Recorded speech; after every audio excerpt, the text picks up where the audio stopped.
Hey, this is Anney. And Samantha. And welcome to Stuff Mom Never Told You, a production of iHeartRadio.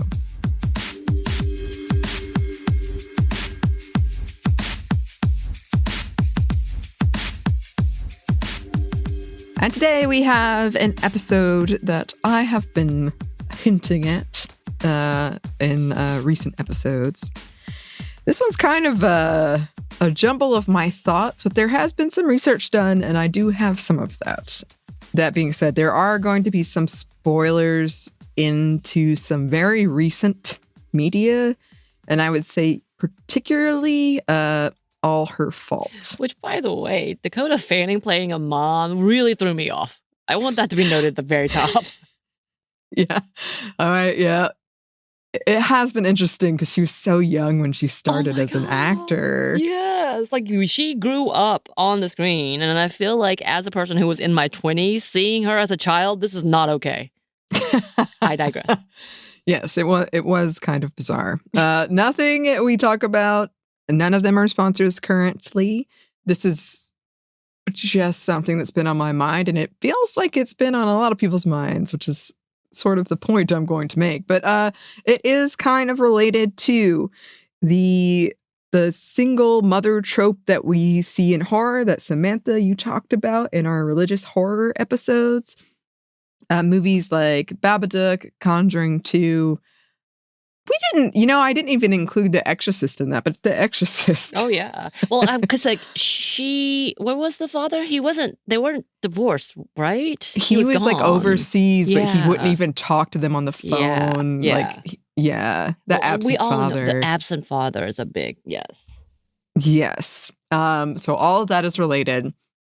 And this is something I've been thinking about for a while, because right now, and by right now, I mean in the past, 2 or 3 years, we are having some kind of moment in entertainment around usually middle-aged white mothers, usually pretty well-off middle-aged white mothers, having had enough, done with their husbands. They are done. So right now, 2 of the movies that are inspiring big conversations around this are If I Had Legs, I'd Kick You, and Die My Love, which is also about postpartum depression.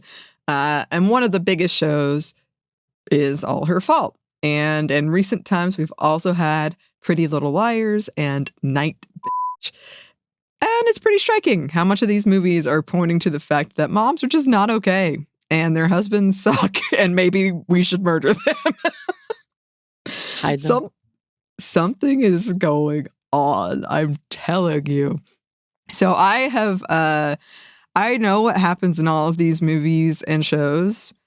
I haven't seen If I Had Legs, I'd Kick You or Die My Love, but I know what happens. I kind of knew what happened in Die My Love before I even knew they were making a movie about it. But it is when I was watching All Her Faults, which I did enjoy, I just was struck by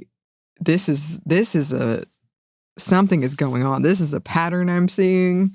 And yeah, the moms are not okay. And I do want to say also, a lot of these movies are sometimes in good faith and bad faith, movies and shows. They're very divisive about, sometimes it's like men being, no! And other times it's just like, that wasn't for me. But I think they're resonating with a lot of people and they're causing a lot of conversation. And I'm not a mother, and it's amazing how often I connect to them. Yeah. See? I've been treated like that in a relationship. I've been treated this way in a relationship with a man. And it just feels like there's some kind of moment that's happening. And oddly enough, I tried to look into it right before this, and maybe I just wasn't using the right search terms, but it doesn't feel like there's been much written about it, but I'm telling you, there's something happening.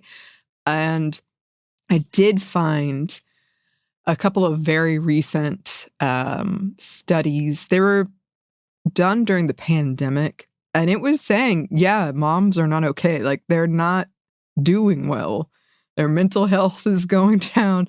Their physical health is going down in a noticeable, measurable way. And all of the things that I'm talking about here are set like in our current times. So one of the big things that comes up in these, it's usually it goes like this in these things. A woman is, happily married. They have a kid, and then suddenly it's very much on her to stay home and take care of the kid. Or if she doesn't stay home, it's still she takes care of the kid. Whether that's finding a babysitter or a nanny or whatever it is, she's the one in charge of the kid. And that's when the fractures in their relationship start to show up. And then I really appreciate how in a lot of these, it's made clear they, obviously they love their kids, but it's when you're just at home with a kid who can't really speak to you or can't really, that's very isolating. And almost, I think in every example, they have a career. So they're all working moms also. And so this is, the husband kind of gets to keep his job and not have the child care impact it.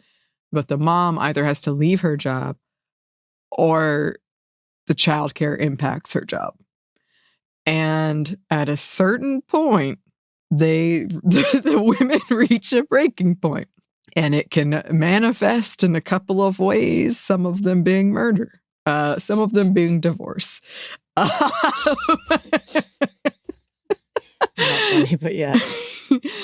Well, it's entertaining. A lot of this is very, even me, I would be like, yes, that's right, I agree.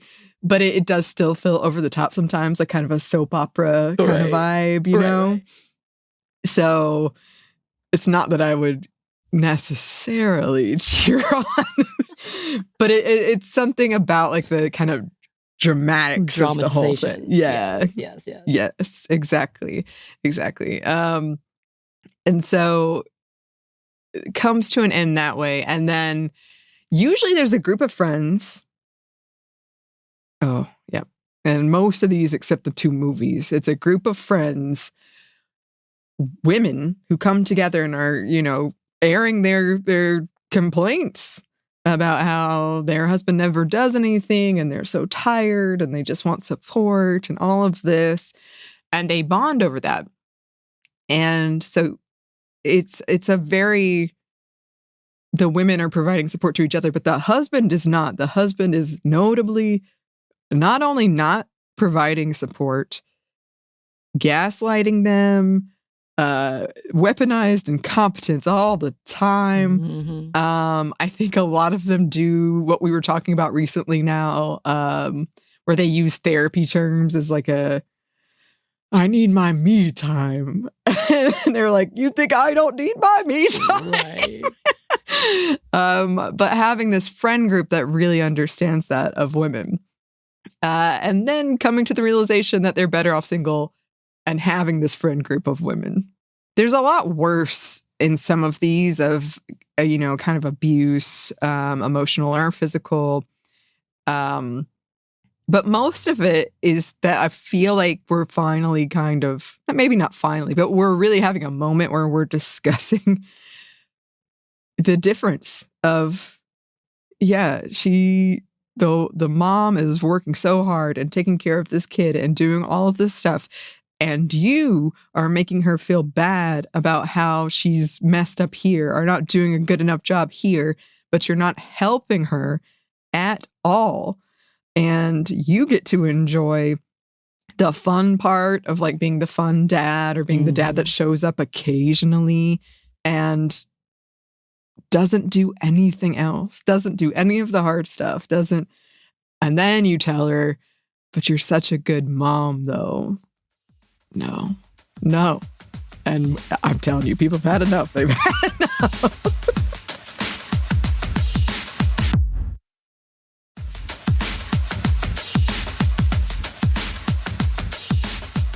So I did want to talk about, this is where there are some spoilers for, I'm trying to avoid the main spoiler for All Her Fault.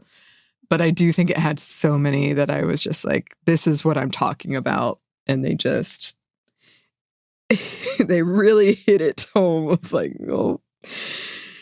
I really enjoyed the show.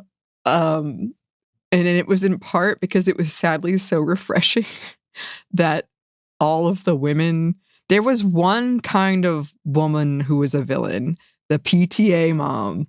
Of course. The PTA mom who had the stay-at-home dad and was always kind of pressuring all the other women into doing XYZ and to feeling bad about whatever job they were doing as a mom.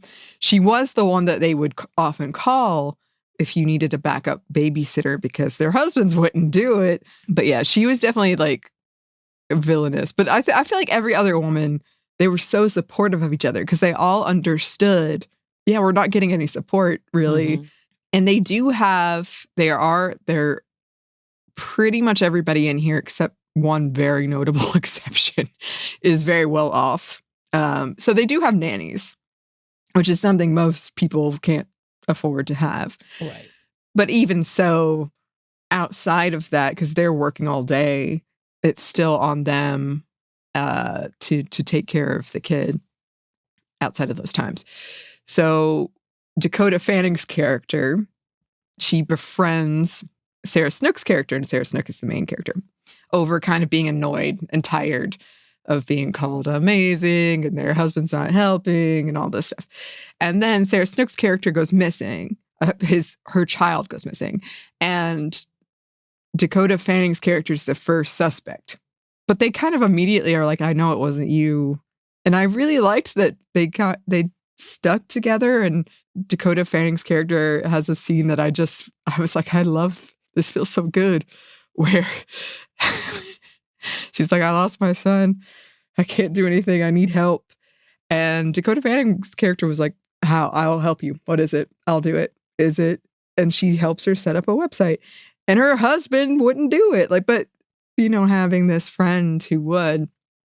And so I really enjoyed their relationship. And you just see all of these dudes who are not good. Because, the name is about the women keep getting blamed for what happened to this child. And guess what? It turns out it was a man behind the whole thing. Which violence. Yeah. It's the whole thing. And that guy thinks he was perfectly in the right. But it's just so much gaslighting. At one point, Dakota Fanning's character learns that her husband has been lying to her about an after-school show program that he teaches because he's a teacher. And he just like takes that time to sit in his car and be on his phone and stuff. And she confronts him and is like, you think I wouldn't want this time? You've been lying to me. I think I saw that clip in TikTok because it was a pretty good line about like, my outing is me going to pick up groceries and these things. And your outing is to do for you. My outing is to take care of y'all. This is not the same. Is that scene? Yeah. It was a pretty, like, I've never seen this show, y'all. So I'm very coming in like, huh? But like, I saw that scene. I was like, oh, damn. Okay. Dakota being a mama. Yeah, because she'd been lied to and she had to interact with the PTA mom because of it. But it was just really frustrating because she was taking care of him too. He keeps texting her and he'll be like, I don't know where to find the blanket. I don't know where to find the bottle. And she says, just ask the kid. The kid knows. But he's doing it, according to her, purposefully to make it so difficult she won't ask him to spend time with their kid. And she says, I don't want our kid, who is a boy, to grow up thinking this is what love is or what support is. So I would rather get divorced than be with you. Good on her. It's like, oh, man. That is the correct answer. Yes. Hard to talk about the other relationship that's spoiling it majorly. But essentially, like, Sarah Snook's relationship with her husband, By the way, that guy, Jake Lacey, he just has a punchable face. They even comment on it. And if it's the same thing, dude, I think I remember, because again, I think I saw a little clip of it on TikTok. This is how I get my previews.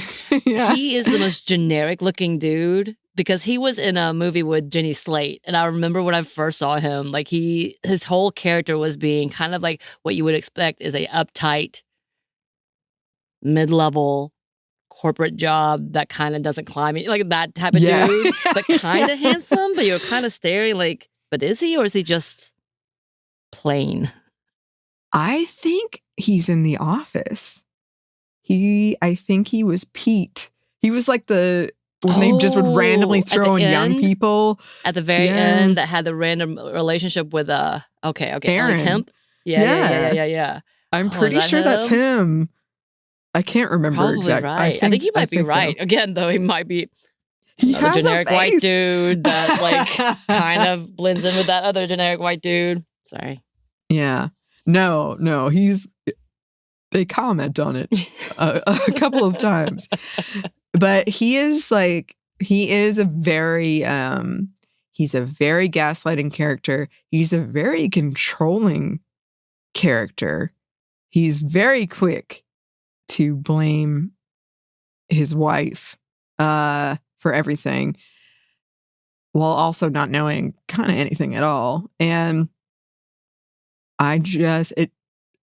he has a lot of skeletons in his closet that come out that you can see who he is, and it's gross. And he thinks he's on the like, he's the good one. He's the one who's been taking care of everybody, protecting everybody. And he's very judgmental about what is the good way to be. He has a line at some point where he says, well, it's clear she didn't have a man in her life, so she shouldn't have been raising a child. Or like he's that kind of guy. And it all comes out through this traumatic event of raising a kid. I think there's only one good dude character in the whole thing. Because even like the father of one of the fathers of one of the characters is presented as somebody who might be, not perfect, but someone who cares about her. No. Oh. It's really sad, to be honest. And there's a lot of other themes around apologizing for what men did, like women feeling like they have to apologize for what men did. The PTA mom and her husband at one point say, well, you only have one child, so you have plenty of time to volunteer. Yep. And then a lot of other comments, and I've thought about this. We've talked about it in several episodes because I've heard this before, but a lot of other comments around towards women. Why didn't you sense anything? Why didn't you sense anything was wrong? Mm-hmm. Because at one point the nanny is suspected. So they're like, why didn't you? You should have known. And the man can't even name who it is. But she's getting grilled on, you should have sensed it. And another thing is the only reason the male detectives caught who did it is that one of them is actually an engaged parent. That's the only reason. Otherwise, yep.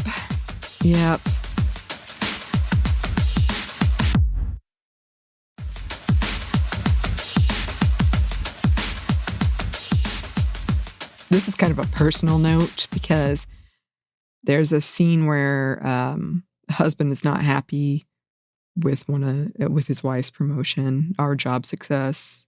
And I remember once I was telling my ex that I'd gotten a promotion, and he immediately said, well, I think I'm about to get a promotion. Like, he didn't even give me a space to say, oh, congrats. Or comparing. Wow. Right. Immediately. And it just struck me as such a like, okay, well, Odd response. Congrats to Okay. you. We'll celebrate, I guess. Both of us. Yeah.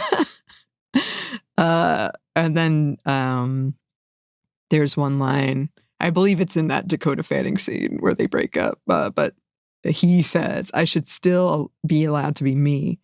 It's like, oh, you think I shouldn't be allowed to be me? Right. There is a great line that I can't say without spoiling it completely, but it's about how a lot of these women were caring for their husbands too, as if they were kids. They were taking care of their family, of their lunches, of any appointments that they might have or anything they might need. And we talked about that in our emotional labor episode, where that is something that comes up a lot. And my mom definitely, she was doing all that for my dad. She was the one contacting his family and sending presents to his family. This was another job she had to take on. And so I think, and maybe my mom is a good parallel, because I've said before, after my dad died, she's told me, like, she'll ask me these questions that I'm sometimes so sad she's just asking them now, about not having a man and having this extra time and all of these things. And I feel like there's some moment that's happening where moms are they don't want to do this anymore.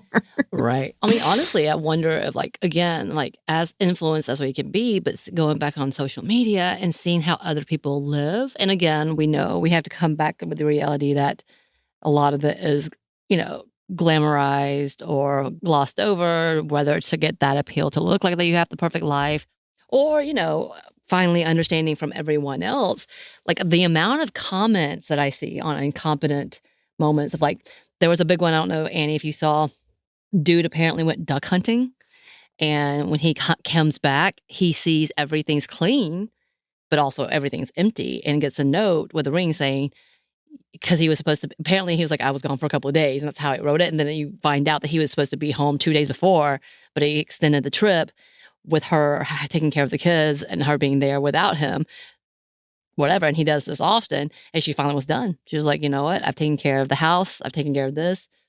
Me and the kids are gone. We're done. And the amount of people were like, yeah, that's what happens. Like, and every single person being like, we know what you did, dude. Don't act like she just left you.